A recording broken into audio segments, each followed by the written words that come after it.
Muy buenos días, tengan todos ustedes. Soy el doctor Eduardo Antonio Lara Pérez. A nombre de la Fraternidad Médica por la Salud, Médicos Unidos por México, les damos la más cordial bienvenida este martes 14 de diciembre del año 2021, martes de Pediatría al Día. El tema del día de hoy va a ser rehabilitación post-COVID-19 de la teoría a la práctica y va a ser impartido por la doctora Eva Catalina Miguel Reyes. La doctora Eva Catalina es egresada de la Escuela de Medicina Popular Autónoma del Estado de Puebla como médico, especialidad en rehabilitación en el Hospital Regional 1 de Octubre del ISSSTE en la Ciudad de México.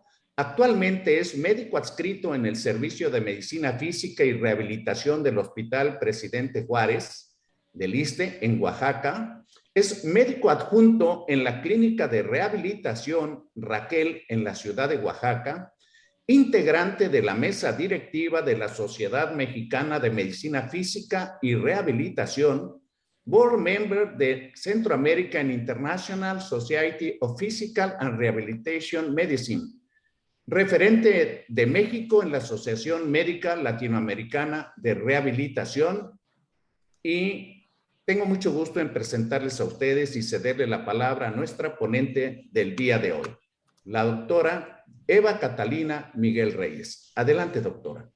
Hola, buenos días.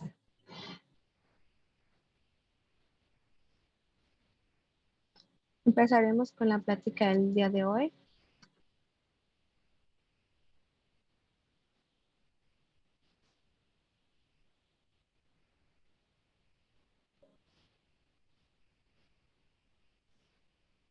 El tema que les voy a impartir es rehabilitación post-COVID-19 de la teoría a la práctica. Enfoqué esta presentación para la práctica más que nada en adultos, ya que en niños y jóvenes el COVID ha sido muy noble. Realmente los casos de los niños son asintomáticos y las secuelas post-COVID son mínimas, casi inexistentes. Pero aún así quise agregar unos datos referente al gremio de pediatría. El primer caso pediátrico fue un niño asintomático de 10 años. Este se identificó en enero del 2020, reportado en Shenzhen, China. Esto se debe a que, estudios nos sugieren que el tracto respiratorio de los menores tiene menos receptores de acetilcolina, de la enzima convertidora de angiotensina 2, que es necesaria para el SARS-CoV para que pueda invadir el tracto respiratorio.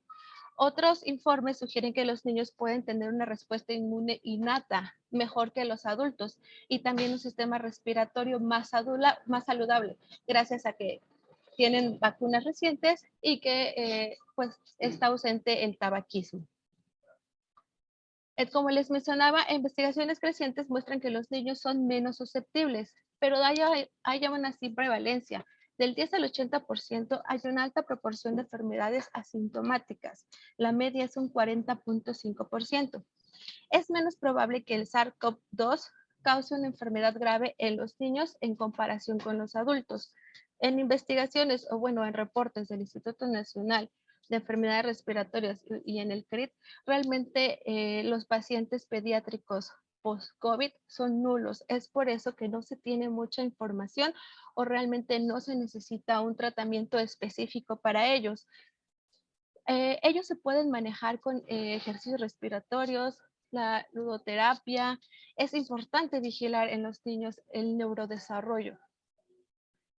En niños y jóvenes menores de 18 años van a tener menos riesgo de requerir cuidados intensivos o de morir. ¿Quiénes son los que mueren? Son pacientes que tienen ya otra comorbilidad asociada, como obesidad o padecimientos cardíacos o neurológicos. En diversos países se sabe que muy poco sobre cómo el COVID afecta a los niños. pues el registro de los recuentos oficiales de hospitalizaciones y muertes es inexistente o incompleto, es a lo que me refería.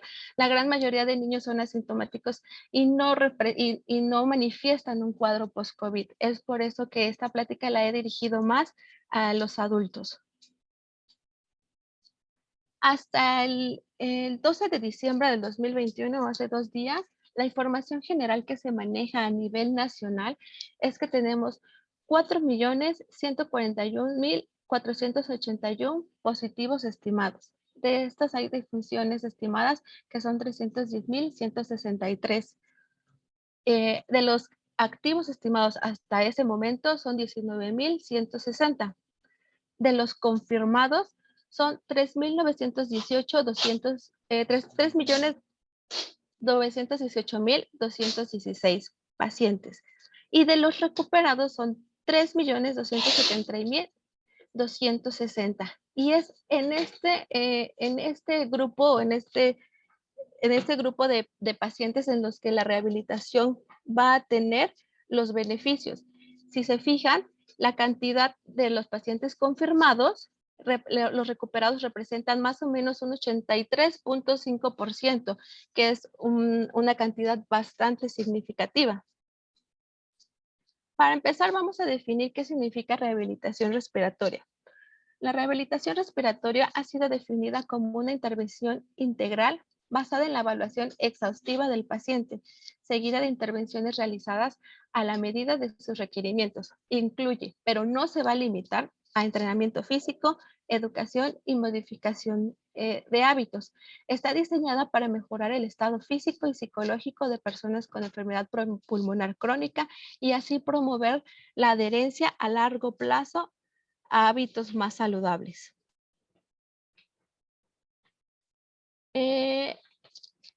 La pandemia ha generado un gran número de retos para los profesionales del sistema sociosanitario. Esto incluye al gremio de rehabilitación.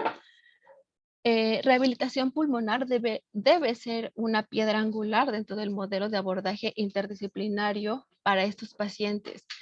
La rehabilitación ha sido eficaz no nada más en fase aguda, también en unidad de cuidados intensivos, intervención hospitalaria, la domiciliaria y en pacientes post-COVID.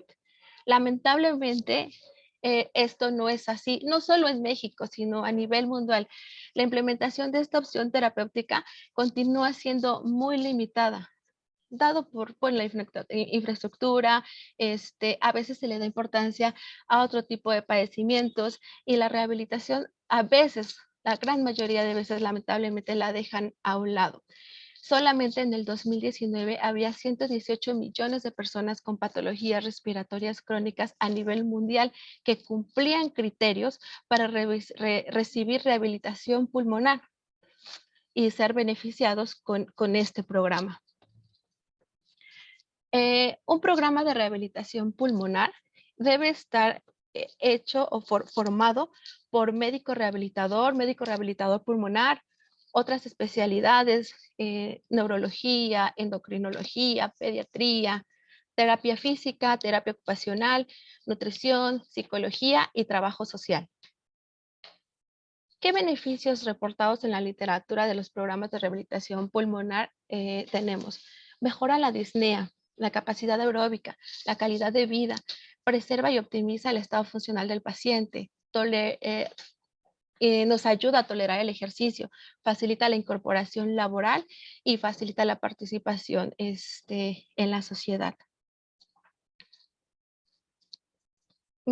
¿Qué secuelas tenemos del COVID?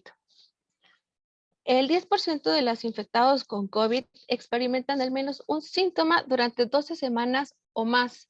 De los pacientes que no van a requerir ingreso hospitalario, del 20 al 30% van a sufrir un síntoma después de un mes tras la infección, menos del 10% 3 meses después. Y tras un ingreso hospitalario del 50 al 89% van a experimentar al menos un síntoma pasado los 2 meses. Es por eso que es importante determinar y conocer qué tipo de secuelas existen para poder dirigir el tratamiento o por lo menos preguntarlas durante la consulta, saber que existen y así indagarlos para completar el tratamiento del paciente. Las secuelas de la COVID-19 más, más prevalentes son la disnea y la fatiga. La fatiga no se refiere a la fatiga muscular, que es la que realizamos por sobrecargar de actividad algún músculo.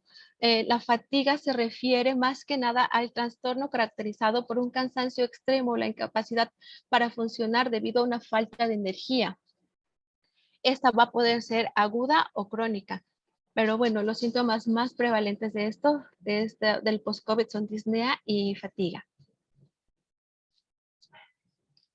El 45% de los pacientes va a presentar debilidad muscular en algún momento posinfección. Va a haber problemas de deglución. A las 4 semanas, el 6% de la población lo va a referir. A las 8 semanas, el 13%. El 30% de los pacientes que requirieron hospitalización presentaron alteraciones del sueño, importante para la recuperación del ciclo. El 49% presenta sibilancias a las 4 semanas. El valor de la capacidad de difusión pulmonar de monóxido de carbono y el de la capacidad pulmonar total se han visto frecuentemente disminuidos hasta transcurridos 6 meses del alta hospitalaria. De esta población, el 13% presentó una alteración restrictiva y solamente un 2% una alteración obstructiva. Los pacientes que tuvieron alguna patología más severa presentaron una disfunción más pronunciada del sistema nervioso autónomo, pero con esto todavía no se tienen muchos estudios porque tenemos que esperar qué es lo que va a pasar a largo plazo con este tipo de secuelas. Encontré esta tabla en un estudio de investigación, donde nos dicen la frecuencia por semana de aparición y de prevalencia de las secuelas por COVID. Como se fijan, disnea y fatiga pues son las que aparecen en primer lugar. La disnea y la fatiga desde las 4 semanas posterior a la infección ya pueden estar presentes. La tos nos podría aparecer hasta la 8ª semana. El dolor muscular, dolor articular, dolor torácico, inclusive igual desde las 4 primeras semanas. La limitación funcional por el reposo prolongado que tuvo el paciente para no desaturar, estar en reposo totalmente, pues aparece inmediatamente. ¿Cómo nos encontramos a un paciente ambulatorio ya después de la infección? El paciente tiene un desacondicionamiento, hay debilidad muscular generada por miopatías, neuropatías, polineuropatías. Existe unas patologías de una polineuropatía del paciente en estado crítico, que es por todo el tiempo que estuvo en reposo prolongado, todas las alteraciones a nivel sistémico, inflamatorias que tuvieron. La disnea, la fatiga, el dolor. Este punto es súper importante porque a veces por la posición en la que colocan a los pacientes, que es en prono, refieren dolor lumbar, dolor sacroiliaco, y quererlos ingresar a un programa de rehabilitación pulmonar con este dolor, pues a veces no lo pueden realizar porque el dolor los limita. Entonces se tiene que tratar a la par dolor con inicio de ejercicios respiratorios. El paciente también tiene limitaciones para sus actividades de la vida diaria. Existe la desaturación. Los pacientes inclusive a veces llegan con oxígeno y se ven favorecidos con el programa de rehabilitación respiratoria porque va disminuyendo la necesidad que tienen del oxígeno hasta realmente ya no necesitarlo. Hay alteraciones cognitivas, existe la depresión, ansiedad, por eso psicología forma parte, es un pilar muy importante para el tratamiento de los pacientes con post-COVID. Valoración integral. Como todo paciente tenemos que hacer un interrogatorio y una exploración dirigida. Tenemos que ver fuerza muscular, equilibrio, dolor que les mencionaba, alteraciones de la marcha. Han llegado pacientes con lesiones del nervio peroneo que les impiden hacer la dorsiflexión al caminar, entonces generan una marcha en este patch. Entonces también ese tipo de pacientes pues no se les puede poner una actividad física, corren riesgo de caerse. Tenemos que hacer estudios paraclínicos. Nos basamos en escalas de calidad de vida y función, por ejemplo, una prueba de esfuerzo cardiopulmonar, pruebas submáximas, como la caminata de 6 minutos o la espirometría para ver el patrón restrictivo, obstructivo que quedaron los pacientes. La evaluación cognitiva con el test del reloj y valoración de la capacidad funcional.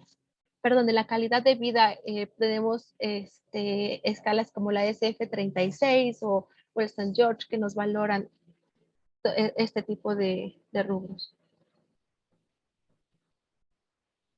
¿Hacia dónde dirijo el tratamiento? El tratamiento es individualizado. Realmente no existe una receta de cocina para este tipo de pacientes o en ningún tipo de pacientes. Siempre tenemos que individualizarlo. Es como les comentaba hace rato. Si mi paciente viene con una neuropatía, con un dular lumbar, con escaras, por el tiempo que estuvo en reposo prolongado, ya tiene dificultad para movilizar las articulaciones, todo eso también tenemos que implementar en el tratamiento de rehabilitación respiratoria. Los objetivos de este tratamiento son establecer según las necesidades individuales de cada sujeto y es en función de los resultados de la evaluación que ya hicimos.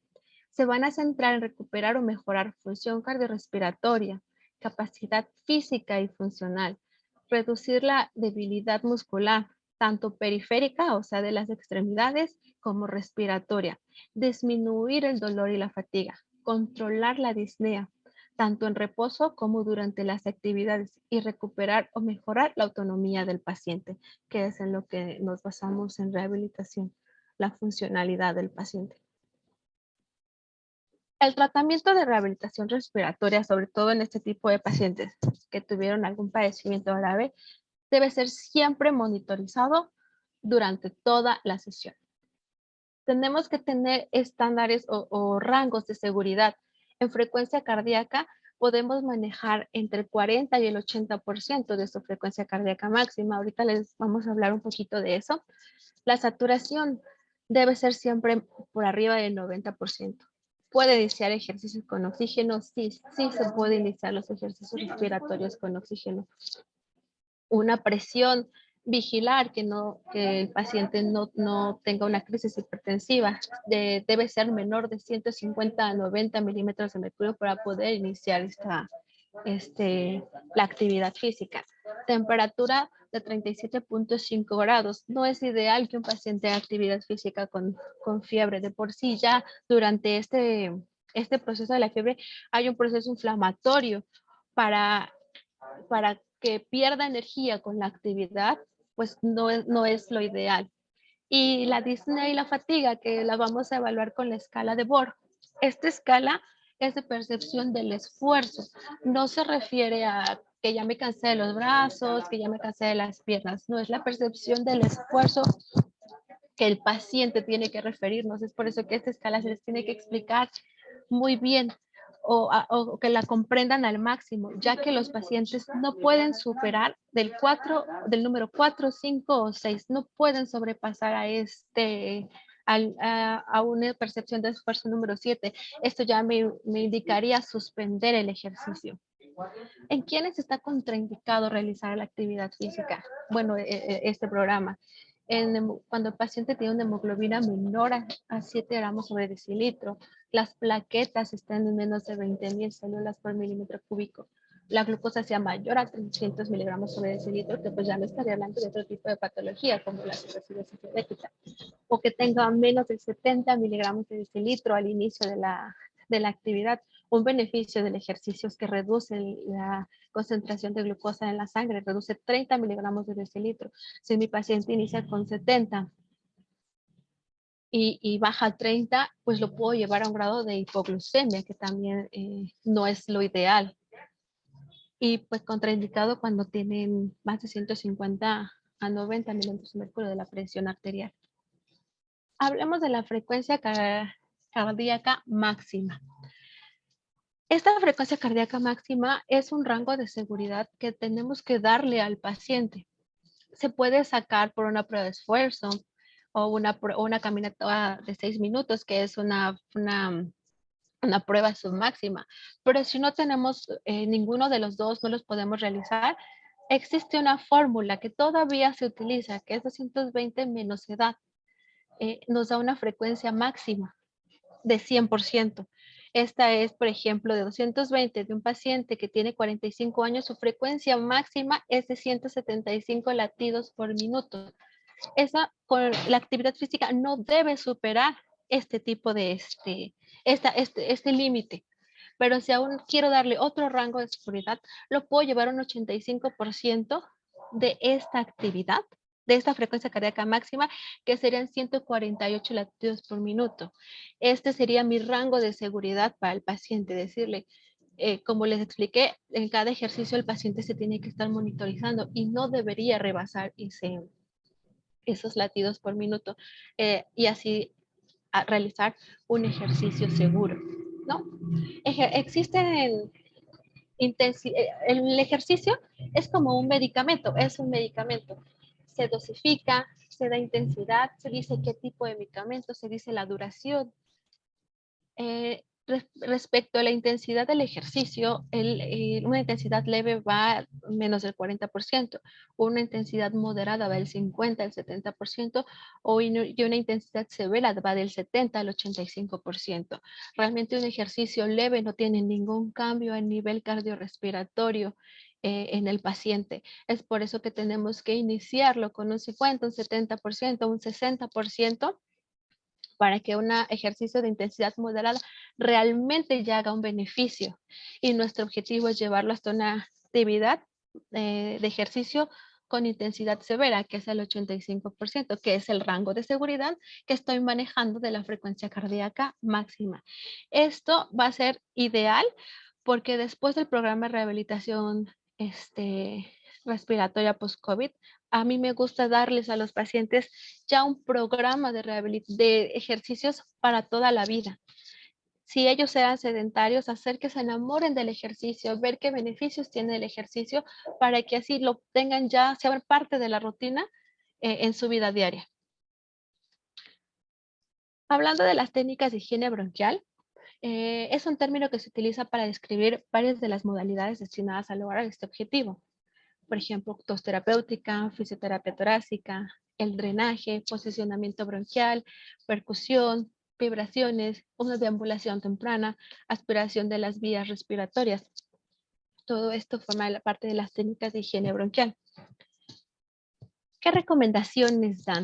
Yo sé que hay muchas guías, hay mucha información donde nos recomiendan uso de espirómetro incentivo, inflar globo, soplar un vaso con popote, hay unos chalecos que producen presión, o soplar, inclusive me he encontrado que me han mandado pacientes que les indican soplar con mangueras dentro de una cubeta. Realmente esto no está recomendado. Eh, en los estudios que se han hecho de Cochrane, no hay un beneficio realmente establecido con el uso de estos espirómetros incentivos o de estas técnicas. ¿Qué se requiere? Solamente patrón respiratorio y drenaje postural. Entonces, en el área de rehabilitación no recomendamos el uso de estos espirómetros incentivos. Que si tiene evidencia, pues los ejercicios respiratorios, principalmente los abdominales. ¿Qué es lo que sí tenemos que hacer? Es una reeducación respiratoria. Tenemos que reeducar principalmente al diafragma, que forma parte de los músculos de la respiración. Al reeducar el diafragma incrementamos el volumen corriente, optimizamos la mecánica respiratoria y mejoramos la ventilación, perfusión. Esta técnica respiratoria tiene un ciclo. Lo voy a poner en el video y lo van a estar viendo. Son 2 segundos de inspiración por 3 segundos de expiración con labios fruncidos. Esta técnica la tiene que aprender el paciente porque va a tener que aprender a coordinar la respiración, dirigirla hacia el abdomen y después coordinarla con las movilizaciones. La voy a poner otra vez. Inspiramos 2 segundos. 1, 2, 3, 4, 5. ¿Ok? Esa es la técnica correcta. Voy a repetirla. 1, 2, inspiración. 3, 4, 5. Le decimos siempre al paciente que cuente en su mente. Es como iniciamos estos ejercicios respiratorios. Hola, buen día. Como les dije, tienen que coordinar, dirigirlo al abdomen. Ahorita no necesitamos ejercicios respiratorios torácicos. Existen varios tipos de ejercicios respiratorios torácicos, abdominales, los costodiafragmáticos, en donde nos debemos enfocar es, en los diafragmáticos. El paciente en el momento de la inspiración dirija el oxígeno, dirija todo el aire hacia el abdomen. Miren, lo voy a inspira, infla el abdomen, expira y desinfla el abdomen. Es así como reeducamos al músculo diafragmático. Lo voy a repetir. Inspira y expira. Inspira, inflo abdomen y expiro, frunciendo labios. Esto dura 5 segundos.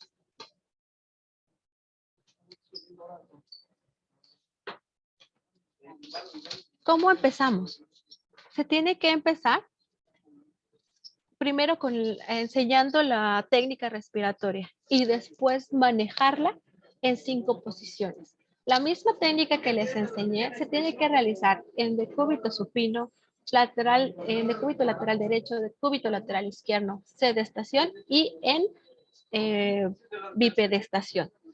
¿Cuántas veces? Podemos empezar con 5 veces cada ejercicio. No hay que asustarnos. Al principio el paciente se siente tan limitado, tan restrictivo para introducir el aire que puede tener tos.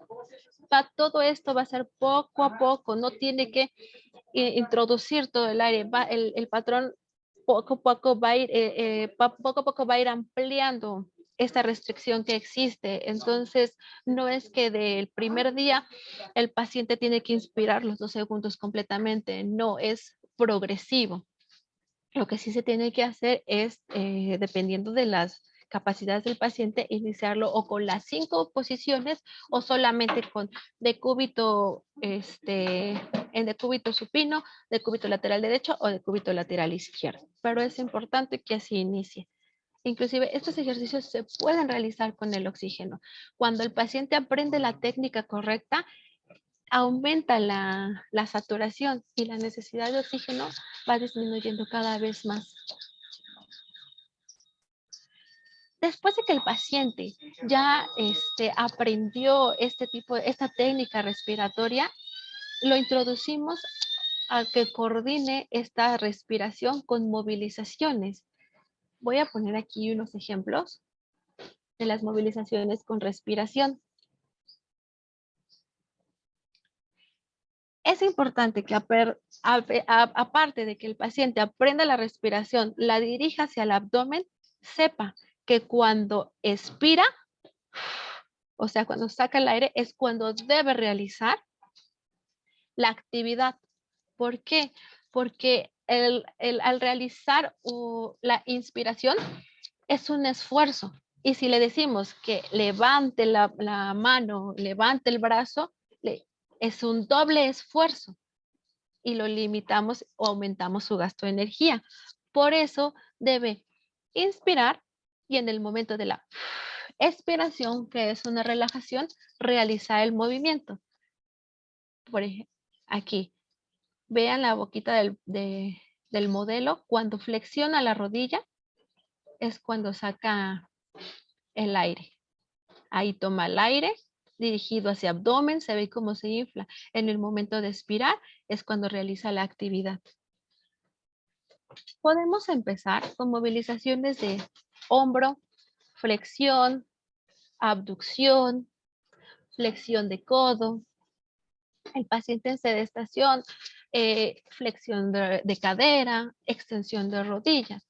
Todo tiene que ser, como les dije, con la escala de Borg, no más de 4 a 6.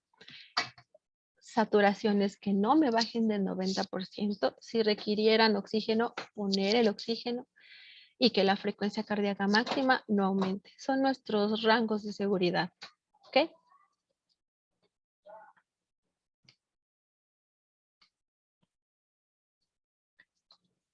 Después de que el paciente domina este tipo de movilizaciones con la respiración, podemos progresarlo a un programa de calistenia. Estos ejercicios son enfocados al fortalecimiento de las extremidades, involucrando simples desplazamientos articulares, simplemente con el propio peso corporal. Están programados para iniciar con un consumo bajo energético hasta ir aumentando de manera progresiva. Son diseñados para que el sistema cardiopulmonar se vaya adaptando a cargas de trabajo cada vez mayores, sin dejar de ser un ejercicio aeróbico submáximo. El programa que les voy a presentar es el que se realiza en el IMSS bajo la tutoría de la doctora Varela, que es un gran médico rehabilitador cardiorrespiratorio. Ella está llevando el programa de rehabilitación cardíaca y de rehabilitación pulmonar en el IMSS. Este programa es el que se maneja, viene de origen desde el 20 de noviembre con el profesor, el doctor Quintal. Entonces considero que es una base fundamental para este programa de rehabilitación pulmonar. ¿Cómo vamos a manejar la calistenia? Al inicio del ejercicio se debe tomar frecuencia cardíaca, presión y saturación, la base de todo, de un ejercicio seguro. Cada ejercicio va a durar máximo 2 minutos.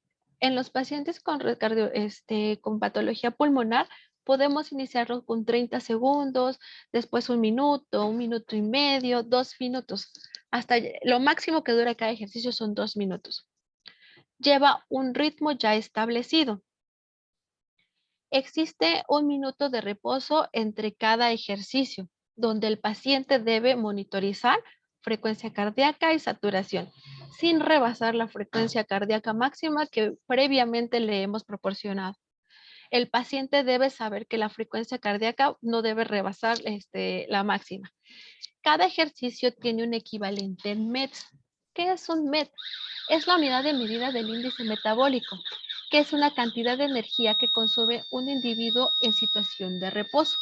Corresponde al 3.5 mililitros de oxígeno por sobre kilogramo por minuto, que es el consumo mínimo de oxígeno que el organismo necesita para mantener sus constantes vitales.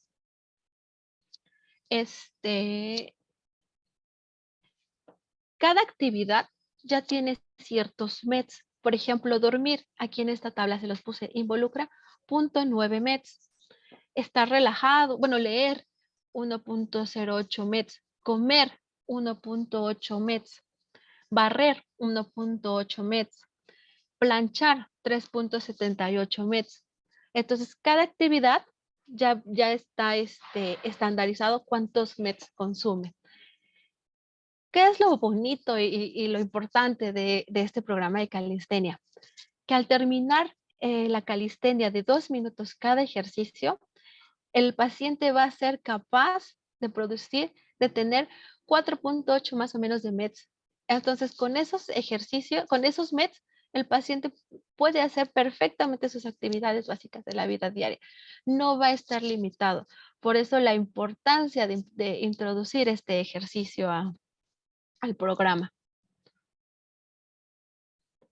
Les voy a explicar poco a poco en qué consiste los 10 ejercicios. Cada ejercicio tiene un nombre que es para que el paciente se lo pueda aprender. Como ven aquí, empezamos con poquitos METs, 1.8, que van progresando. Y el ritmo que debe llevar. Existe una aplicación que me lo puede ir marcando. A esto se los voy a enseñar. A esto se refiere. Cuando dice que el primer ejercicio va a 112 latidos por minuto, me dice que va a esta velocidad. ¿Okay? El siguiente es de 66. Me dice que va a esta velocidad.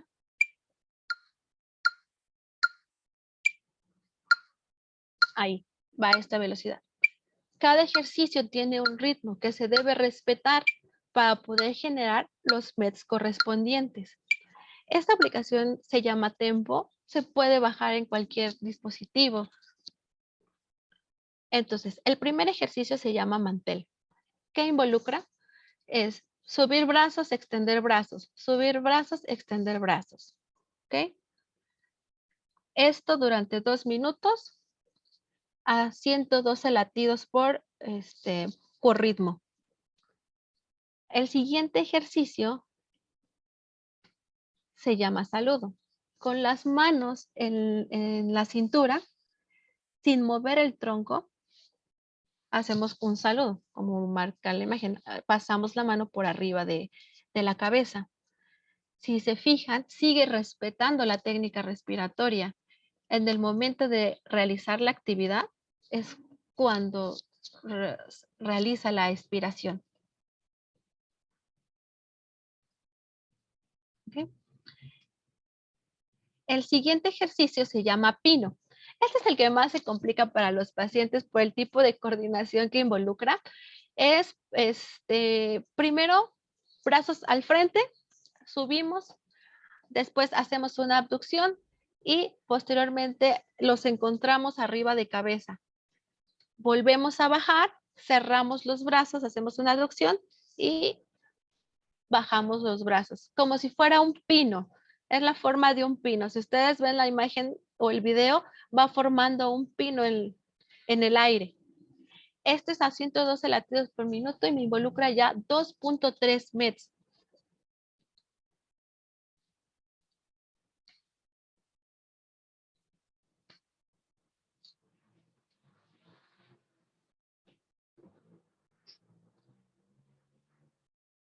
Perdón, tuve errores técnicos. El cuarto ejercicio son 2.6 METs y se llama pelusa por la canción, ¿no? Flexión, con las manos en la cadera, van extensión y flexión de los brazos. Son 2.6 METs a 112 latidos del ritmo. El siguiente ejercicio es el portero. Con las manos en los brazos, en los hombros, hacemos una rotación hacia la derecha, rotación hacia la izquierda, rotación a la derecha e izquierda, sin mover el tronco. El siguiente ejercicio se llama péndulo. Con los brazos sobre la cabeza, aquí ya involucra un movimiento de tronco, ¿no? Lateralización derecha, centro, lateralización izquierda, centro, lateralización derecha. Aquí ya llevamos 3.1 METs. Este ejercicio es un poquito más bajo, a 66 latidos.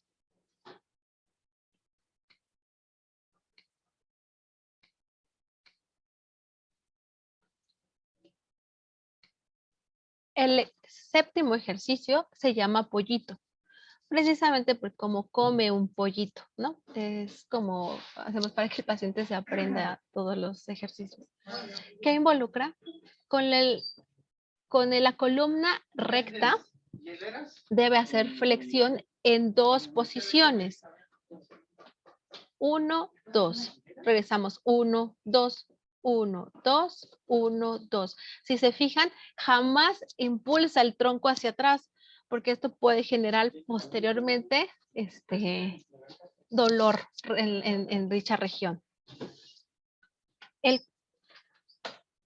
El siguiente ejercicio se llama reloj. Es en el que me refieren más cansancio a los pacientes, pero realmente involucra 3.6 METs, no es el que me involucra más movimiento. Primero debe abrir las piernas, el compás en sus piernas, después girar hacia arriba, tocar pierna derecha, pierna centro, pierna izquierda, volver a girar. Lo voy a repetir. Pierna derecha, pierna izquierda, pierna derecha, centro, pierna izquierda y arriba, haciendo un círculo con los brazos. Cuando el paciente ya domina los 2 minutos, para evitar que se maree, al minuto lo tenemos que cambiar de dirección. Si inicia a la derecha, cuando forme un minuto, se cambia hacia la izquierda. El próximo ejercicio es rodilla. Y aquí ya nos involucra 4.1 METs a 80 en ritmo de 80. Igual, región lumbar recta, la columna debe estar recta y simplemente flexionar las rodillas. ¿Qué pasa si a mi paciente le duelen las rodillas? Nada más puede estar levantando una, haciendo en bipedestación, flexión de la cadera derecha, apoyo bipodal y después flexión de la cadera izquierda, para que el paciente pues, no flexione, porque también de eso muchos se quejan del dolor de rodillas.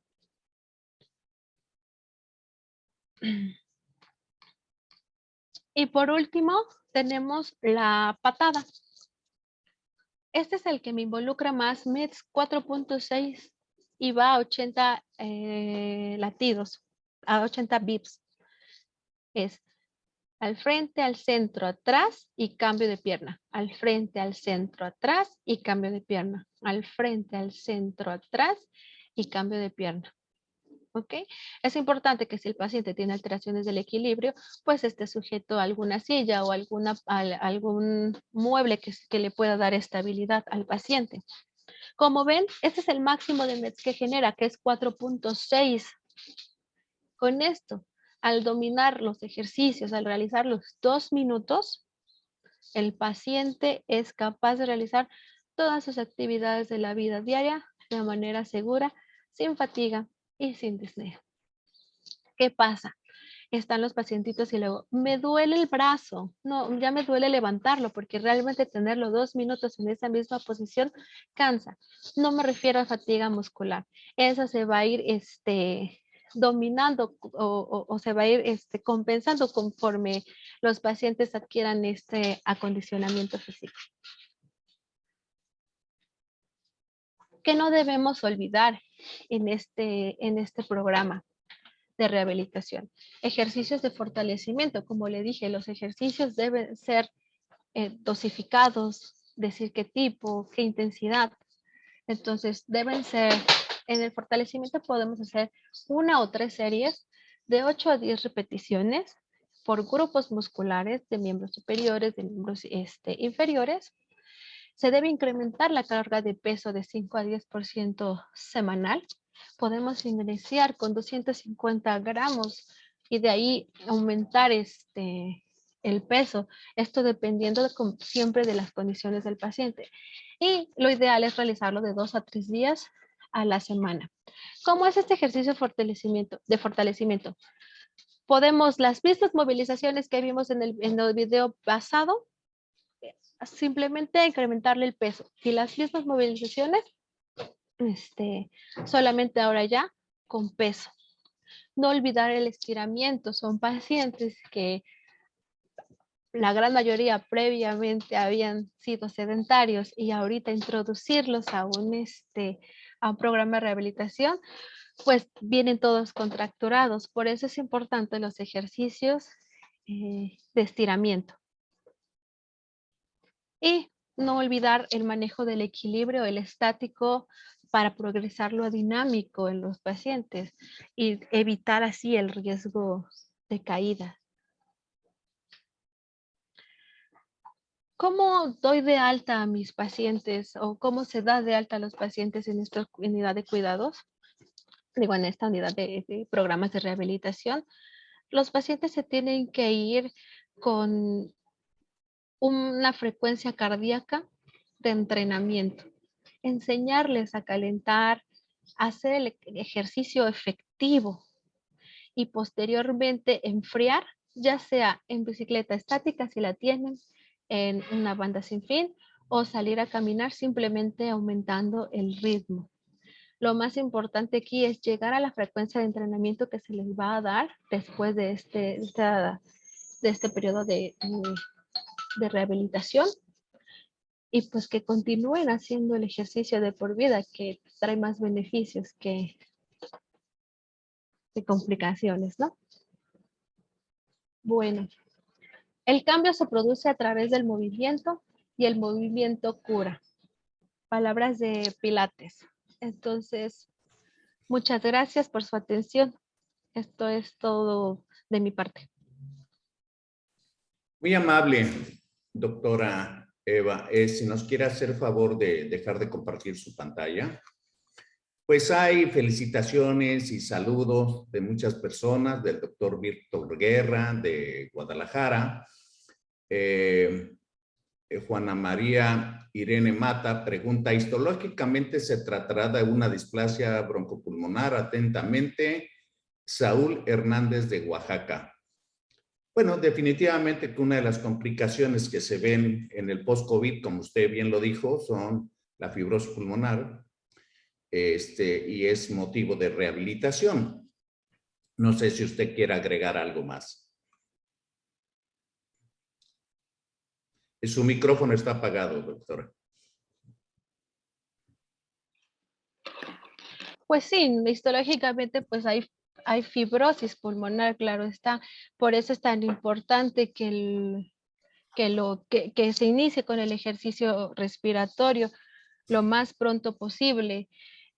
Todavía faltan muchas investigaciones, es una enfermedad relativamente nueva que a largo plazo tenemos que ver qué otro tipo de secuelas pues va a involucrar. Muy bien, muchas gracias. También la doctora Nadia Maldonado pregunta, ¿cuál es su sugerencia terapéutica para atender la disinencia diafragmática?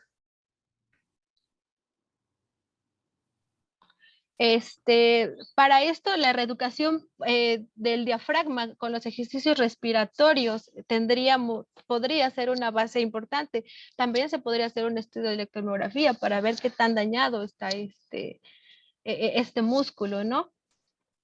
Sí, Pero sí, definitivamente no es motivo del tema, motivo de esta plática, pero sí se ve disinesia en algunos pacientes con parálisis parciales o infecciones que lateralizan el cuerpo y existen varias técnicas, dentro de ellas la electroestimulación y cosas por el estilo.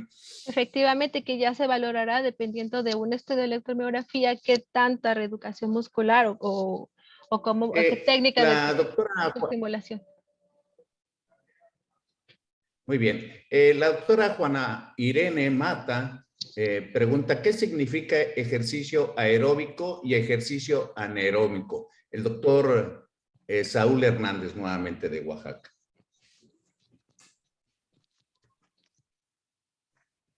Sí.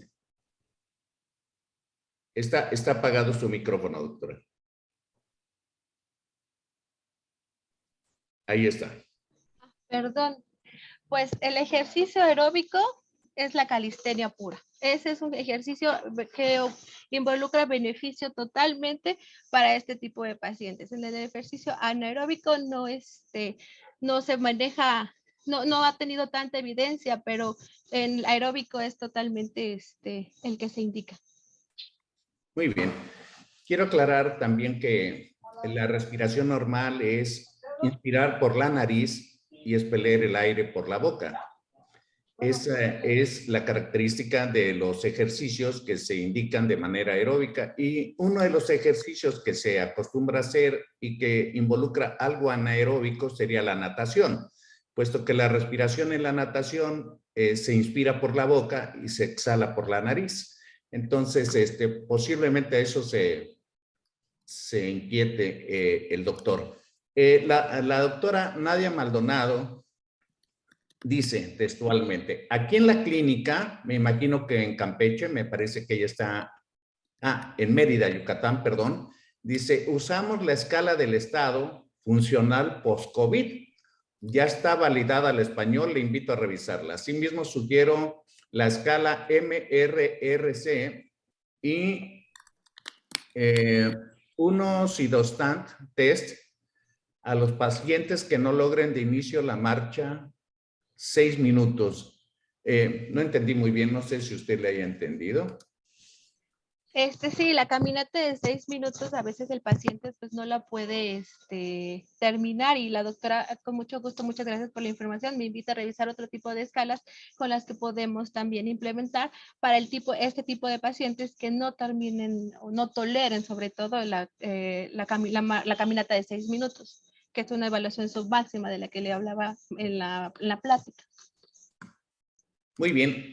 La misma doctora Nadia Maldonado dice, excelente doctora, es fundamental el uso de valores de frecuencia cardíaca máxima, me imagino, y cálculos de MEX. De lo contrario, ya no tiene validez terapéutica, sobre todo tomando en cuenta que hay pacientes que pueden con miocarditis post-COVID. La felicito por la adaptación también de los ejercicios y hacerlos tan llevaderos para los pacientes.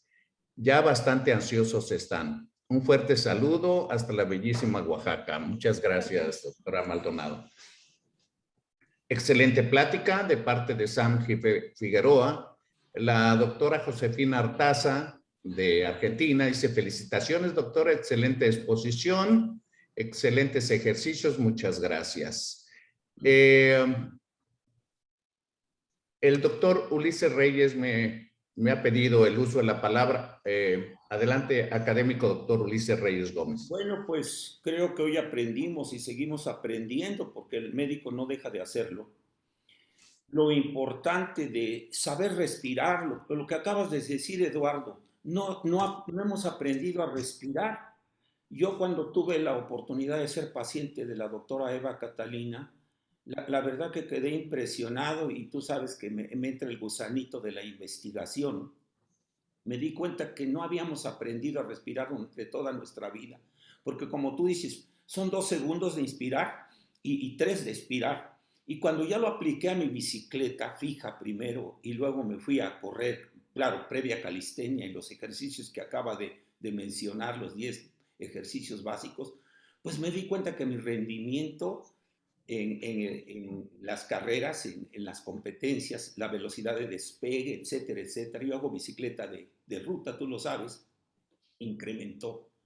Y aquí está el gran error que muchas veces tenemos, que creemos que hablar de ejercicios respiratorios es justamente en el tren superior. Y realmente creo que la clave aquí está en el diafragma. Si sabemos respirar usando el diafragma, yo me acuerdo mucho, por ejemplo, del gran Armstrong, que ganó, Lance Armstrong, que ganó 5 o 7 Tours de Francia, ¿no? Tenía un tórax que tú lo podías ver como un costal, man. Y eso pues era impresionante cómo subía o cómo no podían ganarle y la manera como lo hacía. Primero eso. Segundo, creo que también aprendí que no me puedo ir en ayunas a rodar, por lo menos un poquito de fruta 1 hora antes, para que mis niveles de azúcar no me lleven a lo que le llamamos la famosa pájara, ¿no? Mira, a raíz que ahorita con el COVID y que se han usado esteroides y que en nuestro país tenemos una gran cantidad de pacientes con sobrepeso, obesidad y diabéticos, este ejercicio estaba viendo, como lo mencionaba aquí la doctora, 30 miligramos, es importante cómo baja los niveles de azúcar. Entonces, creo que todos tenemos que hacer ejercicio. Si no se puede en la calle, bueno, aquí en San Luis Potosí está haciendo mucho frío, pero bueno, aquí está mi bicicleta fija. Y algo muy importante, y no es por presumir, estos han bajado mucho, estos relojes que nos llevan, me lleva la oximetría, la tensión arterial, y no es de los caros, este vale 2,000 pesos. Excelente. Vaya, pero aquí yo te presumo que este trae presión arterial, trae oximetría y tal vez pronto va a haber uno que traiga niveles de glicemia. Entonces este es el más sencillo en el mercado y te ayuda mucho, es una súper inversión que me ayuda mucho a saber cómo estoy a la hora de estar realizando ejercicio. Yo quiero agradecerle muchísimo a la doctora Eva Catalina porque nos da una visión muy general, la gente joven que está ocupando estos lugares dentro de todas las áreas y la rehabilitación no queda exenta de esto.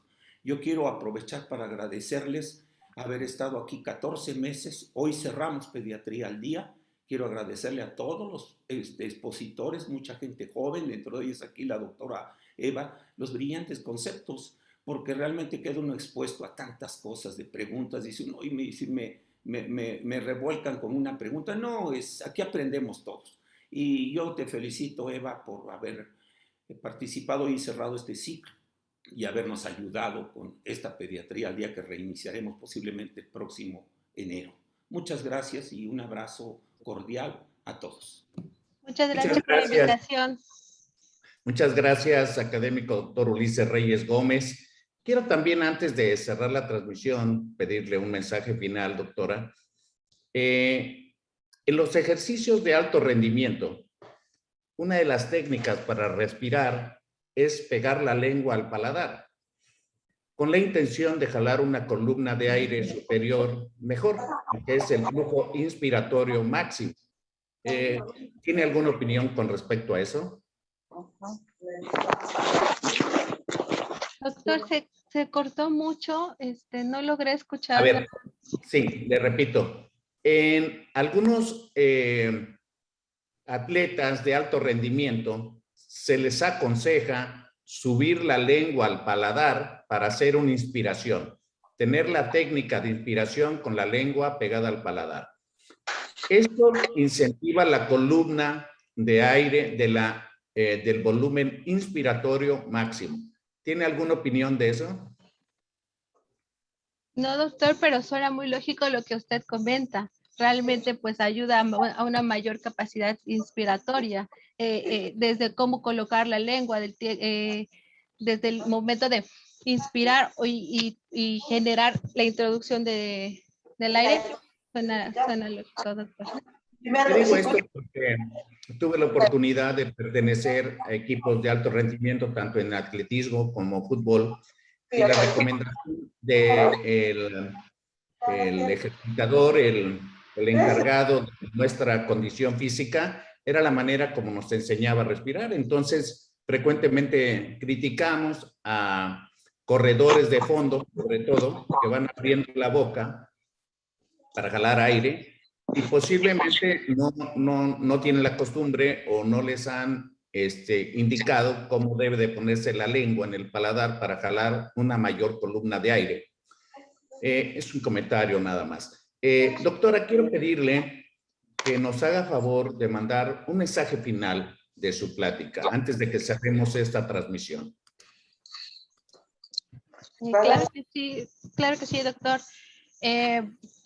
Pues el mensaje que yo les quiero enviar es que pacientes que detecten con secuelas post-COVID, que crean que este tipo de técnica o que el ejercicio va a mejorar su calidad de vida, hay que referirlos a rehabilitación. Rehabilitación es un área muy importante en la gran mayoría de las patologías, que a veces se olvida y la envían como último recurso, cuando debe ser parte de un equipo multidisciplinario. Rehabilitación debe ser tomada en cuenta para tratar todo este tipo de pacientes y evitar secuelas mayores a mediano y largo plazo. Muy amable, muchas gracias. Hay dos comentarios finales. Rosendo Avendaño menciona el uso de la meditación durante post-COVID-19. ¿Tienen estudios respecto a ello? Pues a mis pacientes les ayuda mucho, comenta. Sí, hay estudios respecto a la meditación. Como mencioné al principio de la plática, los pacientes también que caen en ansiedad, en depresión y todo este tipo de ejercicios de relajación, claro que tiene evidencia para el beneficio del paciente. Muchas gracias. Yo quiero agregar que la meditación y el yoga prácticamente son ejercicios respiratorios muy importantes para la musculatura de la dinámica de la respiración. La doctora Nadia Maldonado dice, respecto al acomodo de la lengua en atletas, es porque mantiene la glotis abierta y eso forma una columna de aire sin bloqueos. Muchísimas gracias, doctora Maldonado, por la información. Y mire cuántos años han pasado, 50 años que desconocía eso. Muchas gracias. Quiero pedirle, por favor, un mensaje final, doctora. ¿Cómo se llama? Vas a tomar uno cada 8 horas. Tú vas a estar en las dos. Yo sí, para cerrar esta, no